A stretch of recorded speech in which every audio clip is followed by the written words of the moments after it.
di sini ingin mempresentasikan sebuah makalah yang berjudul Pemahaman Nasikh dan Mansukh yang disusun oleh kelompok 8 dari anggota kelompok yang bernama Muhammad Hilmi Ar-Ramadhani dan Muhammad Fauzan Adin. Selanjutnya latar belakang ilmu ini termasuk sarana penyempurna ijtihad, sebab bagaimana diketahui bahwa rukun utama di dalam melakukan ijtihad itu ialah adanya kesanggupan untuk memetik hukum dari dalil nakli atau nas, dan menukil dari dalil nakli itu haruslah mengenal pula yang sudah dinasakh atau dalil yang menasahkannya. Rumusan masalah. Di sini kita akan merumus masalah tadi. Di sini ada 5. Yang pertama, pengertian nasikh dan mansukh. Yang kedua, persamaan nasikh dan mansukh. Yang ketiga, perbedaan nasikh dan mansukh. Yang keempat, cara mengetahui nasikh dan urgensinya. Yang kelima, macam-macam nasikh dan jenisnya. Di sini tujuan presentasi makalah ini adalah mengasah keimanan akan kemukjizatan Al-Quran. Yang kedua, mengetahui bahwa Allah Maha mengetahui apa yang terbaik bagi hambanya. Yang ketiga, tidak mengerjakan apa yang tidak lagi diperintahkan ataupun mengabaikan apa yang telah diperintahkan. Yang keempat, mengetahui bahwa ayat dan hukum yang dikandungnya memiliki fungsi-fungsi tersendiri. Pembahasan pertama kita akan membahas nasikh. Apa itu nasikh? Nasikh ialah menghapuskan pelaksanaan hukum menurut syarak dengan dalil yang datang kemudian yang menunjukkan penghapusannya secara jelas, baik penghapusan itu secara keseluruhan atau sebagian menurut kepentingan yang ada. Adanya fenomena nasikh wal mansukh dalam Al-Quran dan As-Sunnah. Memasuki pembahasan yang pertama, di sini saya akan membahas apa itu nasikh.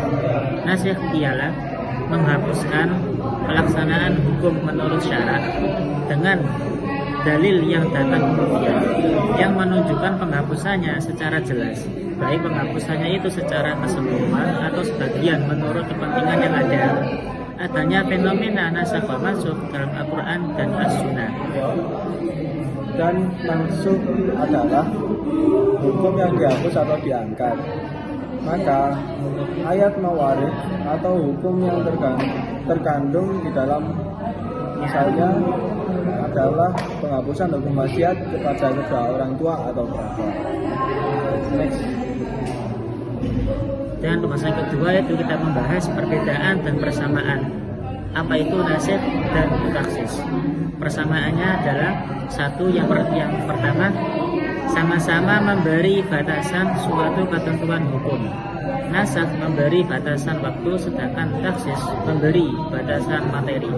Yang kedua, sama-sama memberi batasan berlakunya suatu ketentuan hukum menurut syarat. Yang ketiga, sama-sama berupa dalil syarat. Dan perbedaannya adalah satu, nasikh membatalkan kehujahan hukum yang dimaksud, sedangkan takhsis tidak bisa membatalkan, melainkan hanya membatasi jangkauannya saja. Dua, nasikh itu dalil nasikhnya harus datang kemudian setelah ketentuan dari dalil yang pertama itu berlaku terlebih dahulu, lalu dihapuskan. Dan yang ketiga, nasikh tidak dapat terjadi kecuali dalam Al-Quran dan As-Sunnah. Sedangkan takhsis bisa saja terjadi di dalam Al-Quran dan Sunnah, ataupun di dalam hukum lain, di luar hukum keduanya. Untuk kesimpulannya di sini yaitu sesuai pada pemaparan di atas, maka dapat disimpulkan bahwasanya pengertian atau makna kata nasikh wal mansukh sangat beragam yang dijelaskan oleh para ahli fikih ataupun para ulama. Meskipun beragam, namun secara keseluruhan bermakna sama, yang ada intinya nasikh yakni sesuatu yang menghapus atau yang membatalkan, yang berperan sebagai subjek. Sedangkan kata mansukh yakni sesuatu yang dihapus atau dibatalkan, dan berperan sebagai objek karena berhubungan dengan sumber hukum Islam yang utama dan kedua.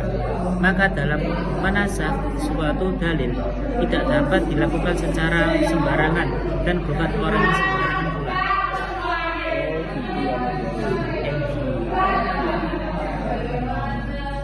Sekian dari presentasi kami. Terima kasih kepada teman-teman yang ikut membantu, termasuk Mas ini terutama yang disusun oleh kelompok. Jangan lupa like, komen, share, dan subscribe. Subscribe ya. Subscribe. Wassalamualaikum warahmatullahi wabarakatuh.